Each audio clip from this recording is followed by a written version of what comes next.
Oke, selamat sore semua. Perkenalkan, nama saya Rian Eka Saputra dengan NIM 2024-65021.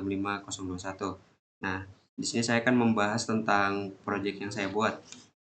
Pada kesempatan kali ini saya akan menjelaskan tentang implementasi algoritma pengurutan dalam sistem manajemen perpustakaan digital.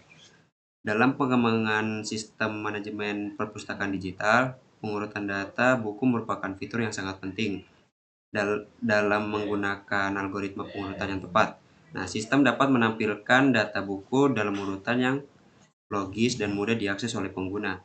Nah, pada contohnya codingan yang saya buat, kita menggunakan 4 algoritma pengurutan yang berbeda untuk mengurutkan data buku berdasarkan atribut yang berbeda.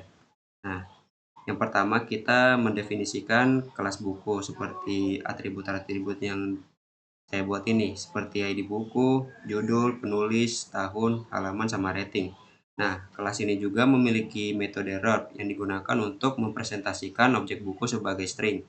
Nah, dengan menggunakan kelas buku, kita dapat membuat objek buku yang memiliki atribut yang spesifik dan dapat mudah diakses. Selanjutnya kita mendefinisikan 4 fungsi yang berbeda. Yang pertama ada bubble, selection sort, terus insert sort, terus merge sort. Nah, masing-masing fungsi ini memiliki kelebihan dan kekurangannya. Nah, dan dipilih berdasarkan kebutuhan spesifik dari sistem. Yang pertama itu bubble sort, digunakan untuk pengurutan data buku berdasarkan judul. Fungsi ini bekerja dengan cara membandingkan setiap pasangan elemen yang berdekatan dan menukar posisi mereka jika tidak sesuai dengan urutan. Nah, proses ini diulangi dengan tidak ada lagi pasangan elemen yang perlu ditukar. Dengan menggunakan fungsi bubble sort, kita dapat mengurutkan data buku berdasarkan judul dan mudah diefisiensi. Nah, terus selanjutnya ada selection sort. Digunakan untuk mengurutkan data buku berdasarkan tahun terbit. Nah, fungsi ini bekerja dengan cara mencari elemen dengan nilai minimum dan menukar posisi elemen tersebut dengan elemen pertama. Proses ini diulangi sampai semua elemen diurutkan. Nah, fungsi selection sort kita dapat mengurutkan data buku berdasarkan tahun terbit dan mudah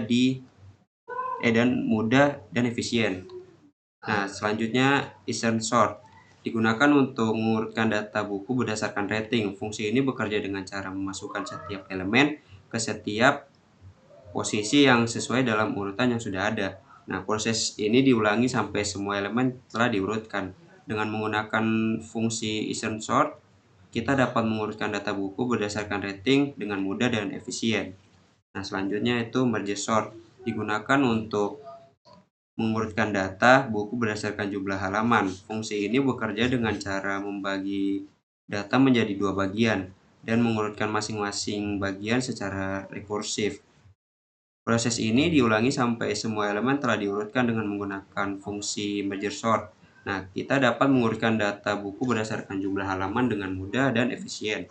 Dengan menggunakan keempat fungsi pengurutan ini, sistem manajemen perpustakaan digital dapat menampilkan data buku dalam urutan yang logis dan mudah diakses oleh pengguna. Penggunaan dapat memiliki atribut yang ingin digunakan untuk mengurutkan data buku, dan sistem akan menampilkan data buku dalam urutan yang sesuai.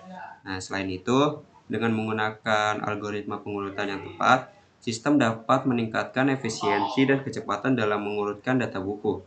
Dalam implementasi sistem manajemen perpustakaan digital, pengurutan data buku merupakan salah satu fitur yang sangat penting dengan menggunakan algoritma pengurutan yang tepat. Nah, sistem dapat meningkatkan efisiensi dan kecepatan dalam mengurutkan data buku. Selain itu, dengan menggunakan kelas buku dan fungsi pengurutan yang berbeda, sistem dapat menampilkan data buku dalam urutan yang logis dan mudah diakses oleh pengguna. Ini hasil running yang saya buat.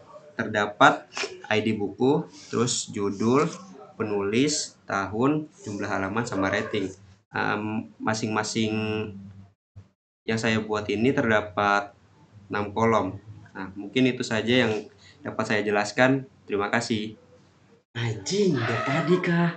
Kemarin tuh dari kemarin.